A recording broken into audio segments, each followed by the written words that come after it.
मतलब हमारी मोहब्बत के वो जज्बे इबादत ने मेरे दिल में प्लांट किए थे। मैं सोच रही थी कि मैं मोहब्बत पे इतना बड़ा कदम उठा रही, लेकिन असल में तो वो इबादत मुझे कठपुतली की तरह यूज कर रही थी। मैं खुद नहीं भागी थी, उसने मुझे भागने पर मजबूर किया था। यस। अब खुद बताओ बड़े भाई, दुल्हन शादी से भाग गई है, नॉर्मल इंसान क्या करेगा? घर वालों को बताएगा ना। और इबादत ने क्या किया? वो खुद दुल्हन बनकर वहां पर बैठ गई। जबकि उसको किसी को बताना चाहिए था ना कि मन्नत धोखा देकर वहां से भाग गई है। और उसने सबके सामने घूंघट भी उठा लिया और बोलती कि मैं मन्नत नहीं, मैं इबादत हूं। वो जानती थी कि इसके बारे में जितना ज्यादा लोग जानेंगे, घर वाले उतनी ही ज्यादा नफरत मन्नत से करेंगे और तुम्हें हासिल करने में कामयाब हो जाएगी।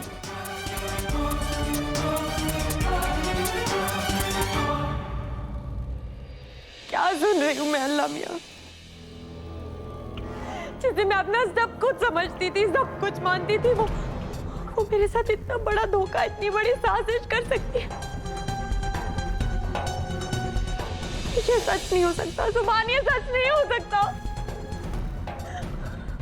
इबादत ने जो मन्नत के साथ करना था वो कर लिया, पर जब मैंने इबादत को बोला कि मैं मन्नत का क्या करूंगा, तो उसने बोला कि तुम्हें जो करना है तुम करो। भाई मैं ठहरा गरीब इंसान, मेरे को पैसा और पानी तो चाहिए ना जिंदा रहने के लिए। फिर मैंने मन्नत को बेचने का प्लान बनाया, पर इबादत वो तो किसी की सगी नहीं है ना, तो फिर मुझे फंसा दिया। मुझे नहीं पता कि तुम्हारी अम्मी को कहां से पता चला कि मैं मन्नत को बेच रहा हूं और उसने तुम्हें बेच दिया उसे बचाने के लिए।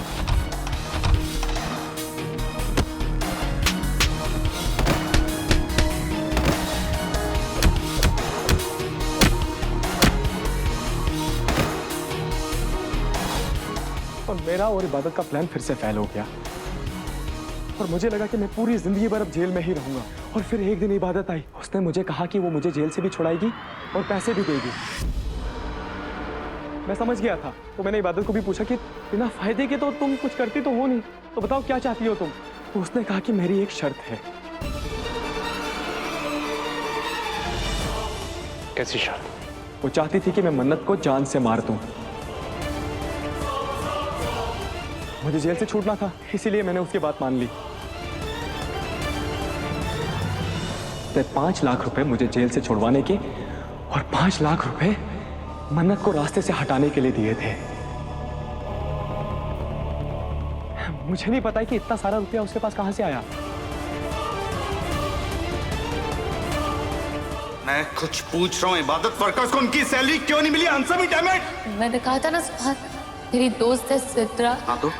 उसके हस्बैंड वो गलत झूठे हिट एंड रन केस में फंस गए थे, तो मैंने उसकी हेल्प कर दी, उसे पैसे चाहिए थे।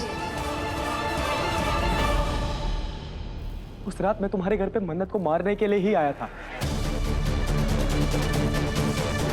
और जिसके साथ तुमने मुझे बातें करते हुए सुना था ना, वो कोई और नहीं, इबादत थी। वो मुझे इंस्ट्रक्शन दे रही थी कि मन्नत को कैसे मारना है। मैं कुछ समझ पाता इससे पहले तुमने मुझे देख लिया था। मुझे वहां से भागना पड़ा।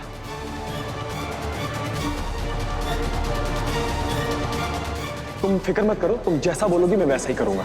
हिल्डा, मैं चलता हूँ, अगर किसी ने मुझे देख लिया तो सिस्टम हैंग हो जाएगा मेरा। चलता हूँ। हाँ? तू यहाँ क्या कर रहा है?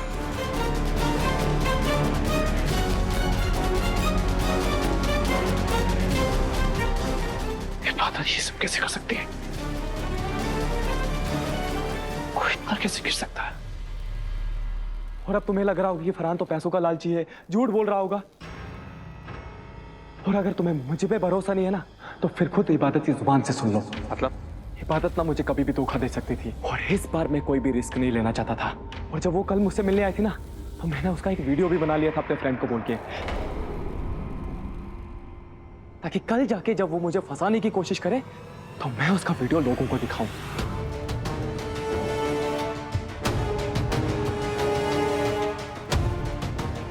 ये देखो, मुझे मन्नत की रत्ती भर भी परवाह नहीं है। मैंने तुम्हें जेल से इसलिए निकाला ताकि तुम मन्नत को मेरे और सुभान से दूर रख सको। बहुत पैसा खर्च किया है तुम पे, अब तुम्हारी बारी। मन्नत के साथ जो करना है करो। सुभान को एक खरोच भी आई ना, मुझसे बुरा कोई नहीं होगा। और तुम पागल हो क्या? मुझसे मिलने आए थे तो थोड़ा ध्यान नहीं रख सकते थे? मेरे कमरे में जूते के निशान छोड़ दिए। सुभान को मुझ पे शक हो जाता तो? और मैंने तुम्हें मन्नत को मारने के पैसे दिए थे। तुम्हारी हिम्मत कैसे हुई सुभान को चोट पहुंचाने की? हाँ, अरे उसने मुझे पकड़ लिया था, मैं क्या करता? तो मार खा लेते, मर जाते। मगर तुमने हाथ क्यों उठाया सुभान पे? सुभान मेरा जुनून है। अगर सुभान को पाने के लिए मैं अपनी बहन को रास्ते से हटा सकती हूँ तो सोचो तुम्हारे साथ क्या नहीं कर सकती हूँ। आइंदा मेरे सुभान को एक खरोच भी पहुँचाने की कोशिश की तो तुम्हें जिंदा जलवा दूंगी।